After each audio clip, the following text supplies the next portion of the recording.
lang po malaman kung ano ang krimen ko.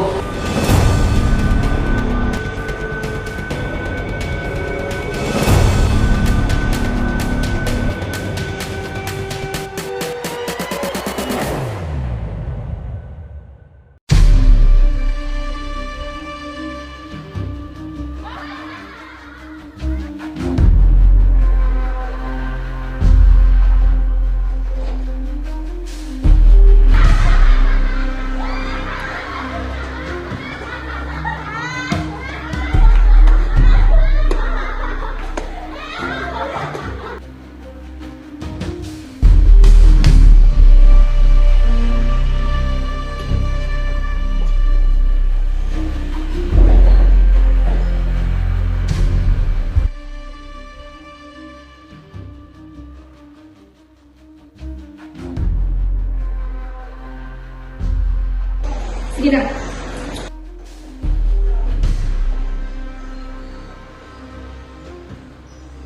Narito po kayo upang panoorin ang isang paglilitis.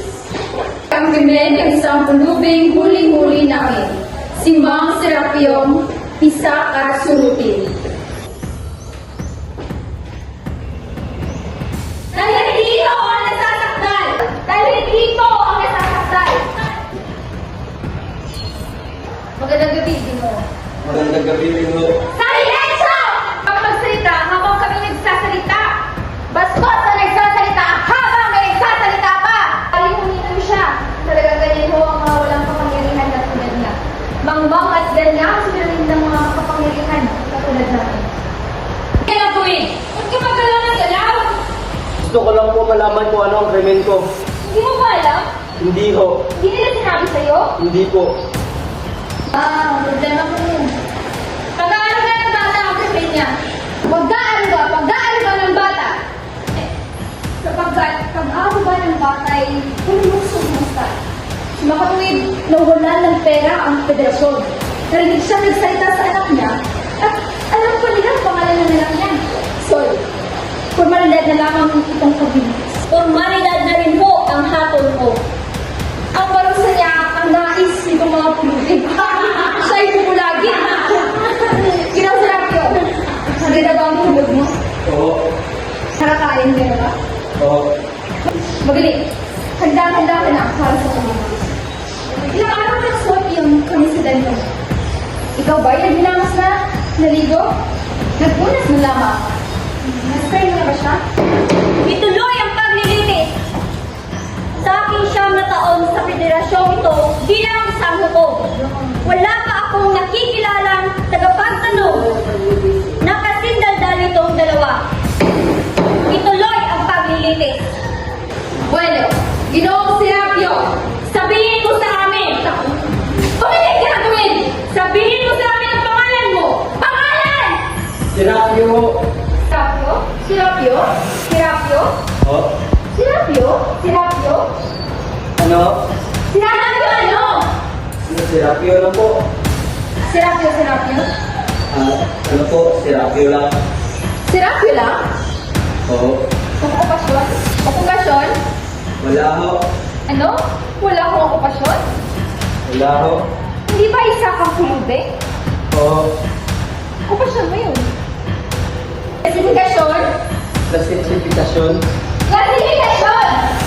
Ano ang klasifikasyon mo bilang pulubing? Nagmamakaawa? O tumutugtog ka ba? Silendro o gitara? Drum o kahit na anong banda o rondalya? Kasama ng sayaw o kundi na may kanta ng magday, maaliw at bigyan ka ng kwarta. Yan ang uring aliwan. O kunwari bini, bulag, pilay, pepe, maday-madayaman, ikaw na mayayaman. Yan ang uring pakunwari. Walang guni-guni ang nasa huling uri. Mga tunay na pipi, bulag, pilay at pingi. Walang guni-guni, wala rin salapi. Talagang ganyan ang buhay ng isa nasa huling uri, ang puring karaniwan.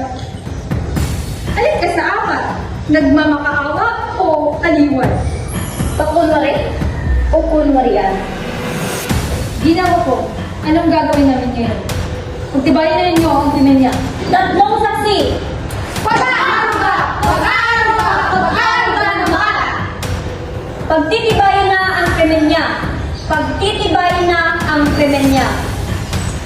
Bueno, Ginoong Serapio, may asawa ka ba? Isang kabiyak, isang babaeng bumangdahal sa puso mo.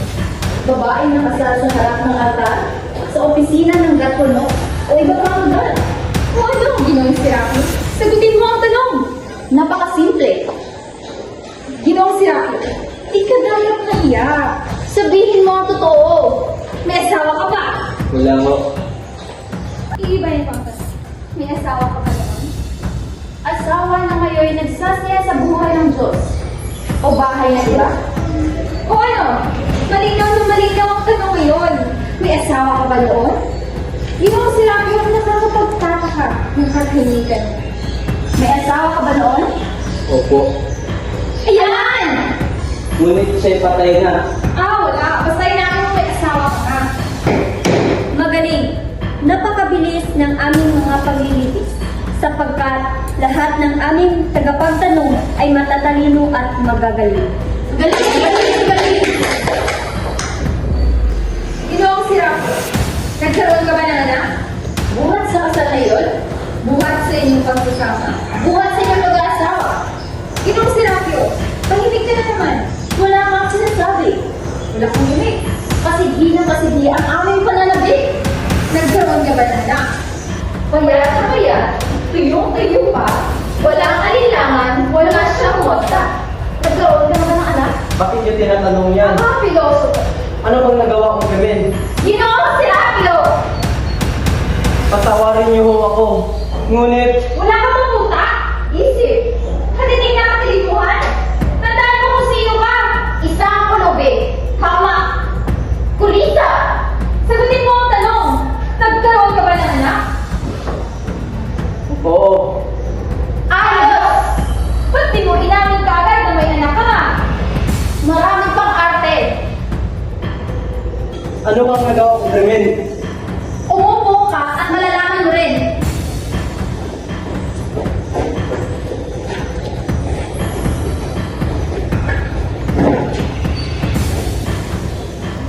Ang pangalan ng anak mo ay Sol, hindi ba?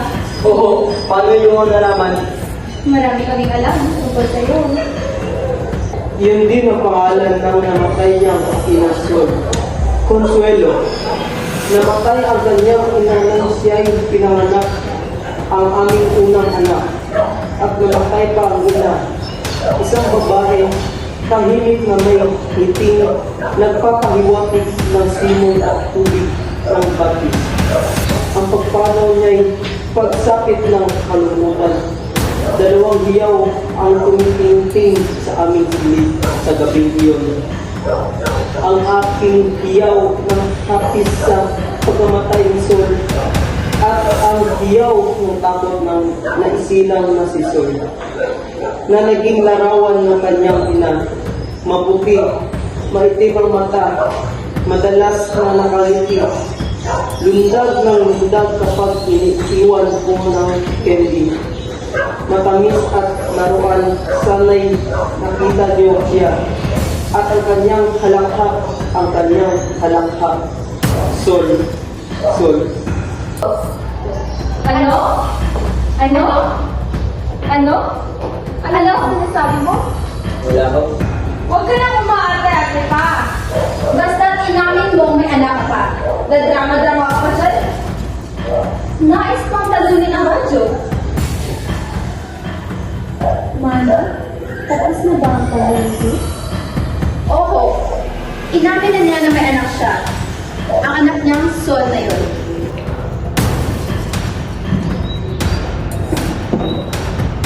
Ito ang kahon ng mga instrumentong ginagamit namin sa pagpaparusa sa mga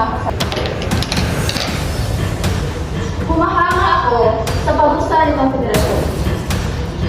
Ubod ng karunungan, pag-uunawa, sapagkat sa katotohanan ay pagkakawang gawa ang mga parusa. Halimbawa, ang pag-ibig o ang pagpilay kaya.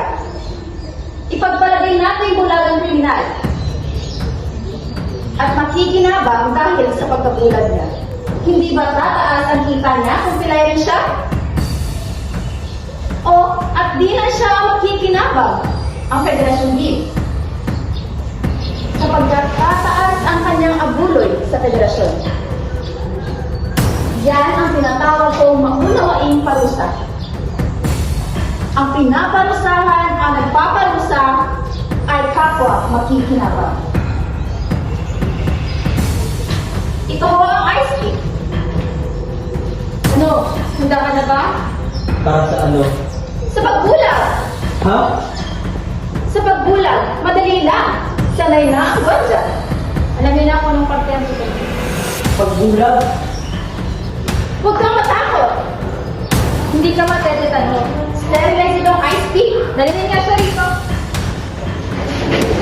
Ba't niyo ako bubulagin? Yan ang kamatayang parusa. Para sa ano? Sa kanil mo. Krimen! Huwag kang gumalaw masyado. Bitawan niyo ako! Bitawan niyo ako! Huwag mo kami pagbibigyan. Hawakan mo ang kamay. Hawakan mo ang kamay. Ang ulo niya. Hawakan niya ang ulo niya. Ano po ba ang krimen ko? Krimen mo? Yun lang pala. Di mo sinabi agad. Ikaw ka naman sigaw dyan. Bitawan niyo. Ang krimen ni Mark Siragyo. Hindi ka pa nga sa aming aklat? Bawal mag-aruga ng bata o asawa. Ang taunang kita ay nawawalan ng pera. Ginagasta mo ang pera ng federasyon para sa isang bata? Magpabulag ka na lang para makauwi tayo ng maaga. Ngunit wala akong batang inaaruga! Ano? Wala akong batang inaaruga! Ikaw si Rakyo, huwag ka nang magsinungaling. Hindi ako nagsisinungaling! Parusa sa pagbubulaan sa hukuman ay pag-isip. Nagsasabi ako ng totoo! Kakaawin mo nung may anak ka. Narinig kita. Narinig ka namin lahat. At itong anak mo ay isang babae. Ikaw mismo ang nagsabi. Ang pangalan mo nga ay Sun. Sinabi mo yan. Sinabi mo. Hindi ba kayo nangaruga mo siya? Si Sol ay patay na! Patay na siya? Si Sol? Patay na? 3 taon na siyang patay! Sinagasaan siya ng jeep!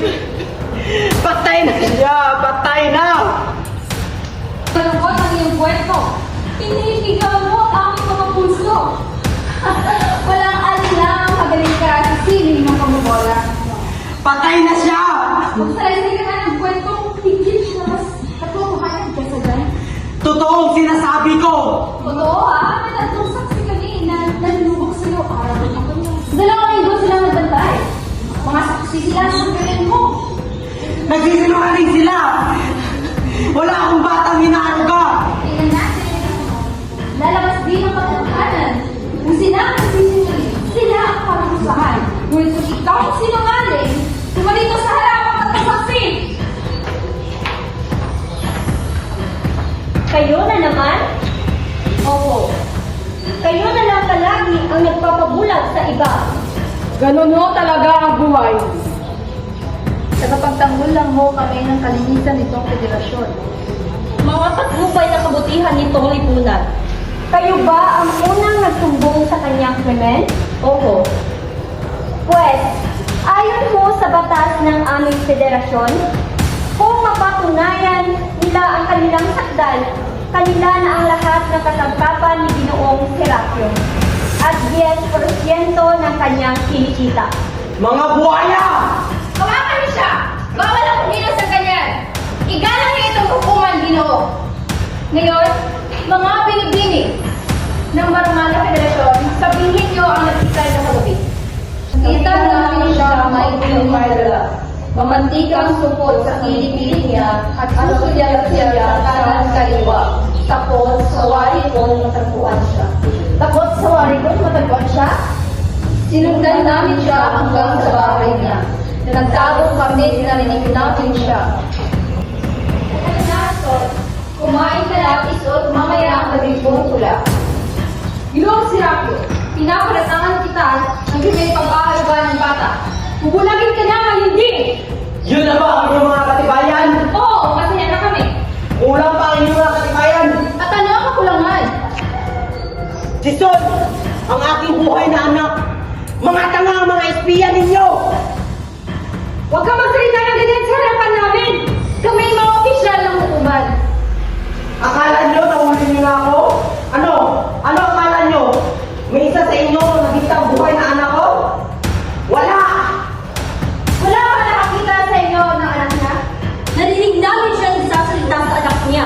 gabi-gabi sa buong linggong nagmumuk kami.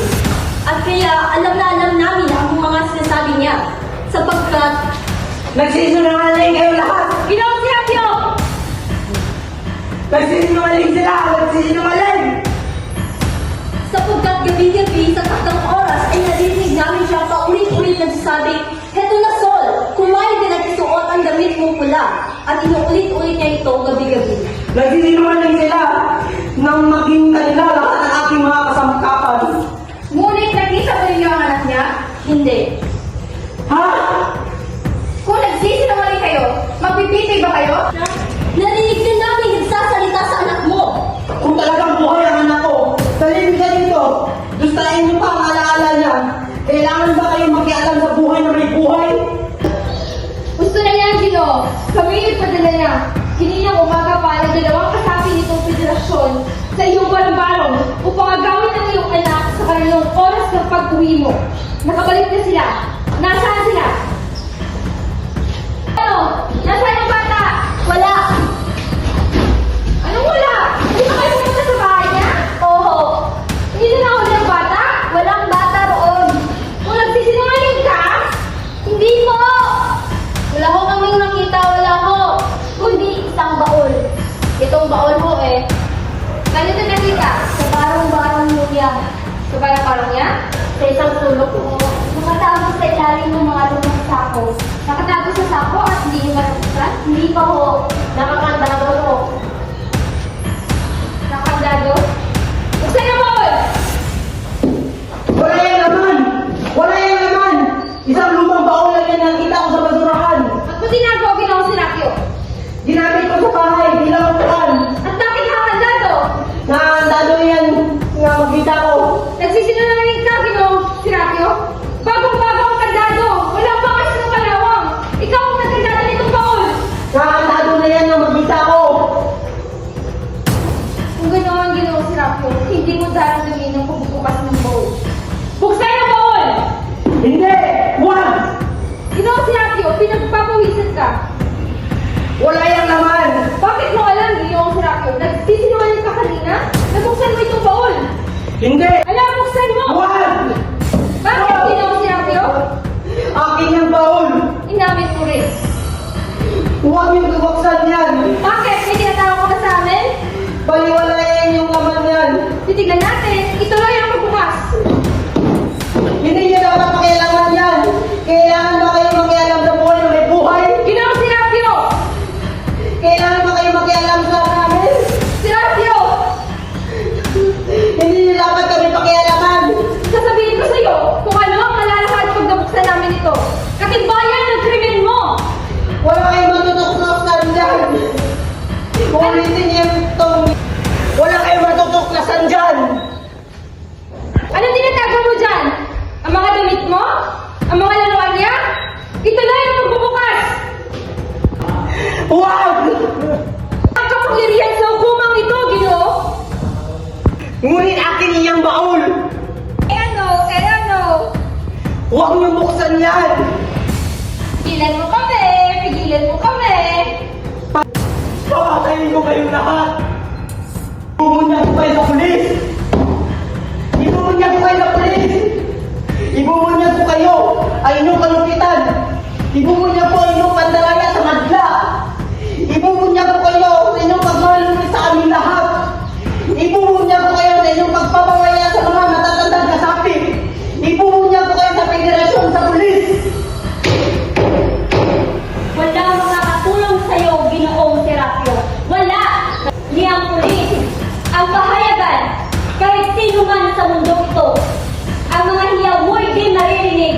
Ang bawat kilos mo'y mabibigo. Walang kapansin sa'yo. Lumain ka pa at bukas makalawa. Matatagpuan ang iyong magang katawan sa itim na bulaklak ng Pasig. Tandaan niyo yan. May 40 pesos kayong dapat ibigay sa federasyon araw-araw. At ibibigay niyo ang perang iyan sa amin. At kapag hindi, kung kayo'y makikita, pipitasin namin ang inyong mga mata. Kung kayo ay makapagsasalita, puputulin namin ang inyong dila. At kung kayo'y nakakalakad, babasagin namin ang inyong mga buto. na ito? Ang bawat daliri niyo isa-isang tatanggalin.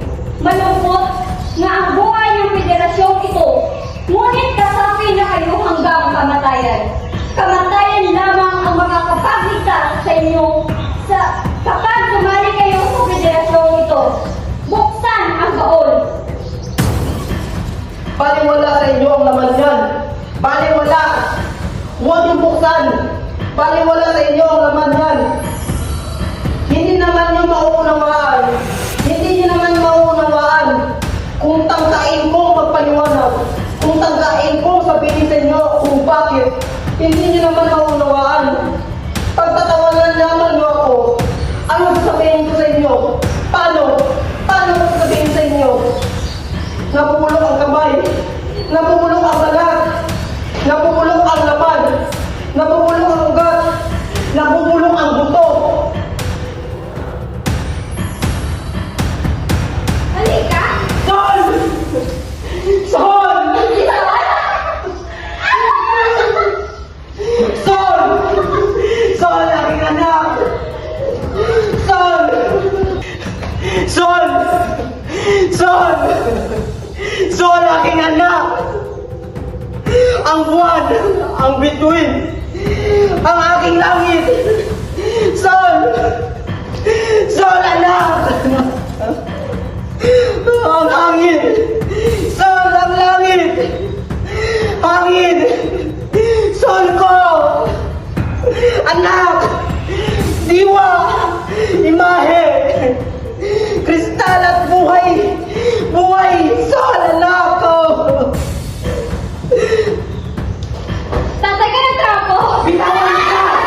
Bitawan ka! Nakita bang pera sa federasyon dahil dito? Pabayaan mo ko! Huwag mo ako pakialaman! Eh, pumayos na tayo ng babae ito eh! Ang anak ko ang nakanda! Ang anak ko at ang buhay ng nagandahan araw!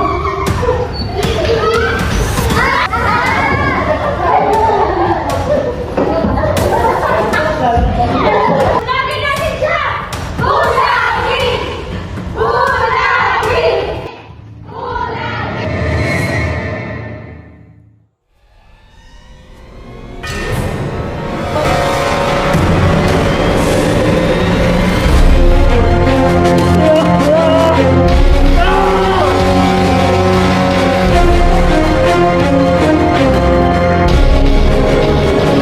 Pagsa! Pagsa!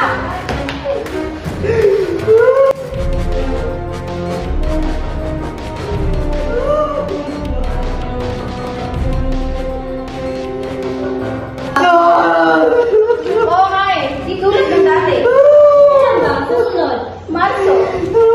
Isa pang buwan. Sol!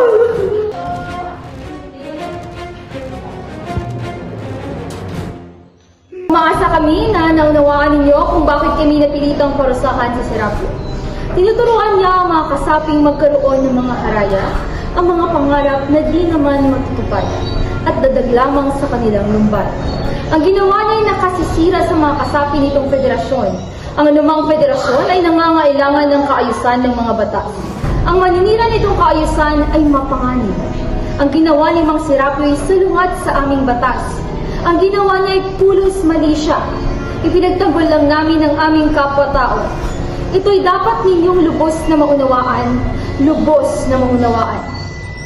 Nakita ninyo sila, isa-isang nag-alisan, babalik din, babalik din. Alam nyo, nagkamali si Ginoong Serapio nang sinabi niyang kami sadyang pabaya sa mga matatandang kasapi. Ang mga matatandang kasapi, ang mga matatandang pulubi, ang siyang mismong ayaw mabuhay. Pilitin mo man sila, ayaw nilang kumain. Uminom lang ng kaunting tubig araw-araw sapagkat wala silang makita kundi karimlan sa langit at hinihintay na lang nila ang pagdapo ni kamatayan sa kanilang dunungawan. Bali-bali na ang aming pakpak. Wala sa amin ang lakas upang iparin ang napakataas na pader na konkreto.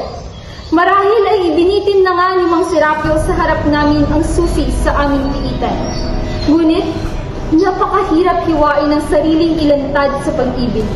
Ang balon ay malalim at nasa kailaliman ng nasang lumipad at hanapin ang sinag ng araw. Ngunit, ang gulanit na diwa'y mahinang umamagkaway lamang.